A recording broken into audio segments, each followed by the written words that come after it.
All right, everybody, what is going on? Today is Saturday, December 7th, and I just got this new hat straight from Austria. Just got back from traveling over there, so I just wanted to make this to show it off. No, I'm just kidding. But really, I had a little bit of time before I go out tonight and go out to a Saturday night dinner with my wife, and I was just chilling watching football and just had a little bit of time to um maybe possibly do a little podcast video. So I'm sending it right now and I'm excited. So finally getting situated back here at home after traveling for about a week. Had terrible food poisoning. And last video I was very tired because I had been up. See, I shot that at like 9 or 10 a.m. and I had been up since 5 p.m. That night. So finally getting caught up on sleep. Feeling good, man. So got more energy, wanted to hop on here, and I wanted to just talk about a few thoughts I've had recently, and specifically about belief. And I love belief. Belief in terms of self-improvement principles, I believe that belief is probably the most important and the best resource that I've ever had to learn about belief rather than doing it, and really putting it to the test is reading the book called The Magic of Thinking Big. That book is so good. It's one of the best books in the entire world. I think it might have been the first book no, it's probably the third book that I've ever actually read, the entire thing. I never read a book growing up in school. And I think the first one was Can't Hurt Me. No, I think the first one was Relentless by, um, can't think of his name. He trained Michael Jordan. And then his second book, Winning. And then the third one, I believe, is Magic of Thinking Big. And then maybe Can't Hurt Me by David Goggins. And those are all so good. Tim Grover, actually, by Relentless and Winning, is Michael Jordan's trainer. But anyway, so the book Magic of Thinking Big starts off by talking about the power of belief and just harnessing that power. So there's a section and it says, how to develop belief. And there's kind of three things it goes on to talk about.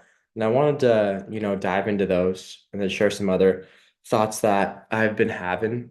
So, how to develop the power of belief. The number one thing this book talks about is thinking success. Whether you're at home, you're in your car driving around, you have a free time to, go on a walk or something.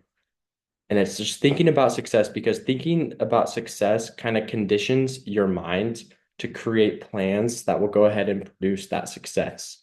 Create those plans and those actions that you need to take to get that success. And if you can just think about it, think about your goals, think about the success you want to have in your mind, and really visualize it, but not even visualizing it. If you struggle to kind of see photos in your head, if you're like more of a person who sees words and stuff, it's just thinking. You don't have to sit there and like visualize and really lock in. It's simply just thinking. And my best experience of that is when I'm driving, right? Rather than just listening to music all the time or just like self-improvement podcasts. I'll drive in silence and I will just think about success. I think about the things that I want to accomplish and basically just giving more attention to my desires. And I'm not saying, you should visualize while you're driving because you might go ahead and get in a crash. No, not that. Just think about success. So that's the very first thing in terms of developing the power of belief, just thinking about it frequently. And the second thing is to remind yourself regularly that you are bigger than what you are, and the fact is that a lot of successful people, like, they aren't even that intelligent, right? You just don't have to be very intellectual or you don't have to be Superman to become successful. But a lot of, successful people have just harnessed the power of belief and they've just believed in themselves and what they do and whatever field they're in or the product or their services and in themselves. So the second thing is just remind yourself regularly that you don't have to, have all these superpowers and these crazy skills. Like, yes, you do. You need to have skills for sure, but, Remind yourself that you are bigger than what you think that you are.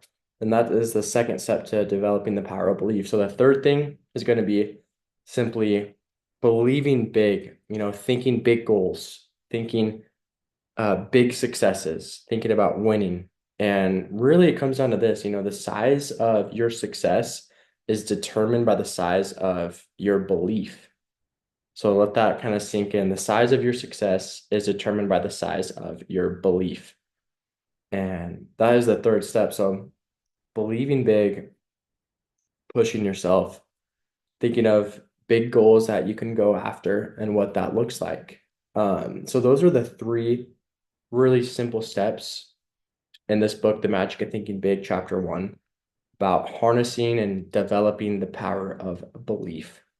Um, and I found that visualizing, writing in the journal, frequently reviewing, the things that you want to accomplish and the things that you need to do on a daily basis and make sure that you're doing them have been the most impactful for me with believing. And David Goggins kind of talks about, going into your cookie jar, so that backs up the second step, which is just remind yourself that you're better than you think that you are.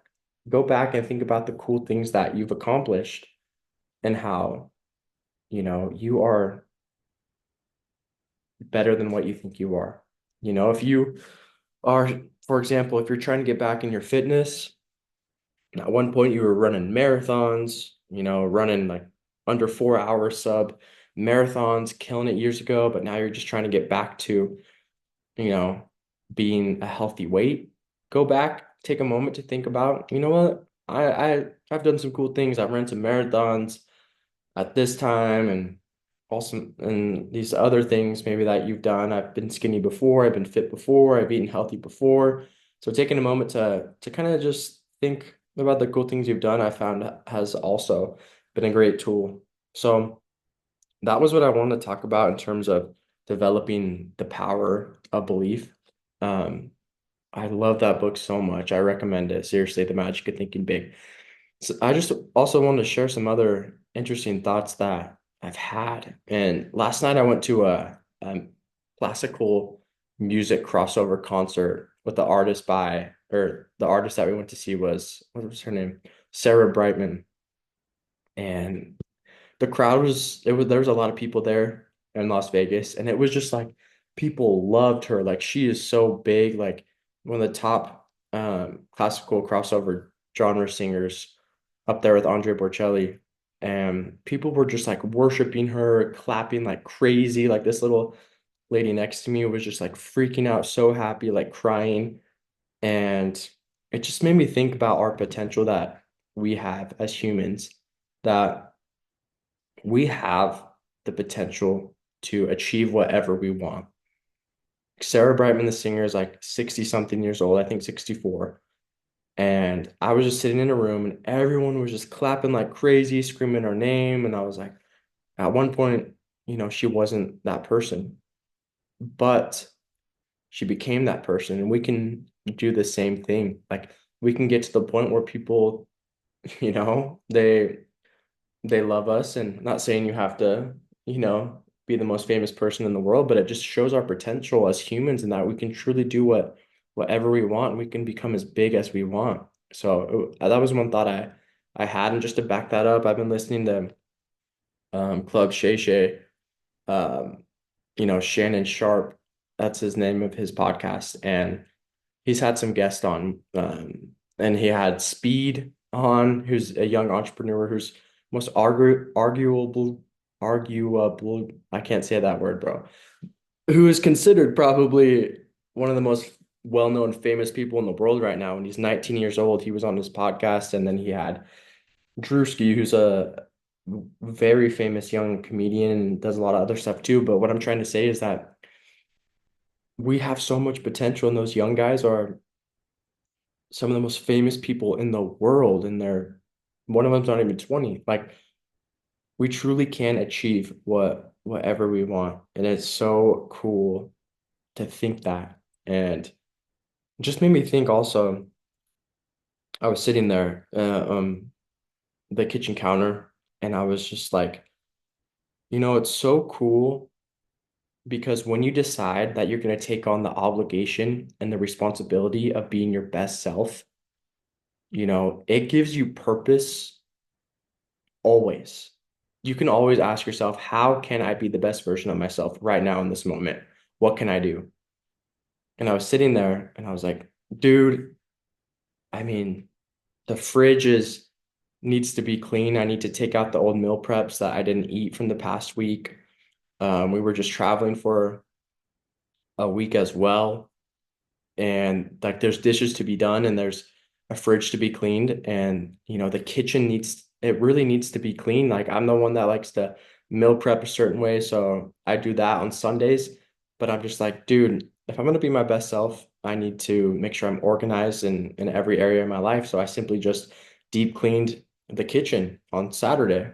It's on a Saturday. And it just made me think, wow, like right before that, I simply just asked myself, like, what can I do to become that best version of myself, to move closer, move more forward to being that best version?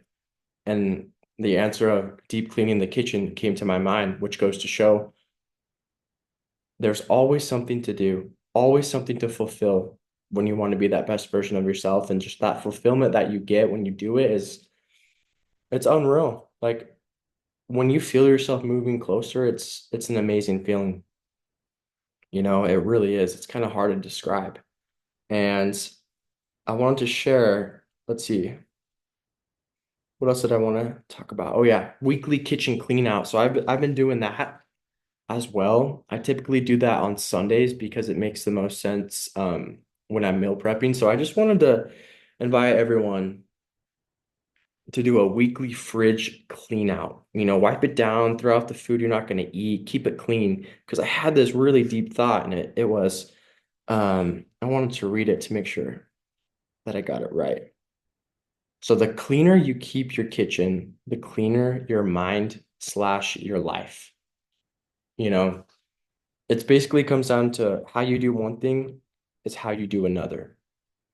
It's really important that we do the small things in our life and we feel like we have control over them because everything kind of just goes, every area of life transfers over to another, in my opinion. And yeah, so the cleaner you keep your kitchen, the cleaner you keep your mind and your life just automatically.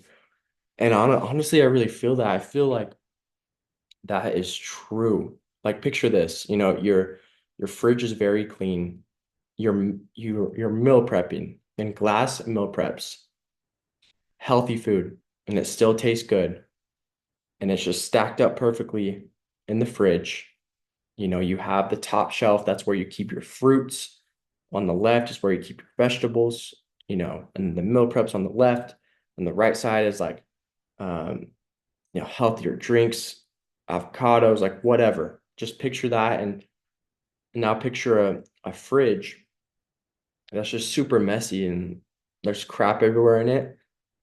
Think about how much harder it's going to be to eat clean when that's going on. So a simple hack, simple life tip is to clean out your fridge every Sunday or every whatever day it is.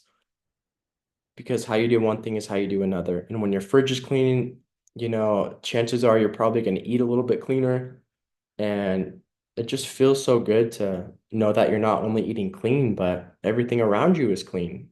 And that was one of the thoughts that I had that I wanted to share with everyone as well. And, when you ask yourself, what does the best version of myself look like? You know, chances are that the best version of yourself is going to be someone who is physically clean, that keeps their surroundings physically clean. And that was a huge realization that I've had that I've been working on. I'm naturally super dirty. Like things get so messy so quick. And I'm not perfect at it at all, but I'm trying to be better. And I just noticed that felt like I had a little bit more of control in my life when I started cleaning things like especially the clean meal preps. and especially, making my bed and keeping it clean. Those are a few random habits that have truly helped me. And, also if you want to take supplements, you gotta, if you like, for me, I just like to put my supplements where I see them every day. And I like to keep my kitchen, um, I put them on my kitchen, not kitchen, my bathroom countertop. I put my supplements there, like my creatine and whatever there, because I know I see them every day. And when I keep my stuff clean and it's not cluttered everywhere, I noticed that I found myself taking the supplements there, and especially when it's cleaner more often. But there would be days that I would skip taking my supplements because everything was a mess and I didn't even realize it. But because of that, my mind felt all messy and I was like not doing those things. So I'm not saying that if you clean your kitchen all the time and keep everything perfectly clean, like you're going to become the best version of yourself like that. Like that's not the case. There's still so many other things, but that is just one little aspect that's very important. So, invitations for today to take action. Call to action is start a weekly clean out on your fridge. Just do it. Um, it'll help you. And really think about the power of belief and apply those three things that we talked about today. So how to develop the power of belief, just to recap, think about success. When you're driving around at home, on a walk, whatever. Remind yourself regularly, that you are better than, better than you think that you are. You can go back to your other things that you've accomplished and take some pride in them. The third thing is just believe big. When you set your goals, and you're trying to map out your success, just believe big, set everything big, because the size of your success is determined by the size of your belief. All right, so that was kind of everything I want to share with you guys today. I hope everyone has a great, safe weekend, that you can be your best self today and tomorrow and every single day. But I appreciate you giving me a listen today, and have a great, safe Saturday night, everybody.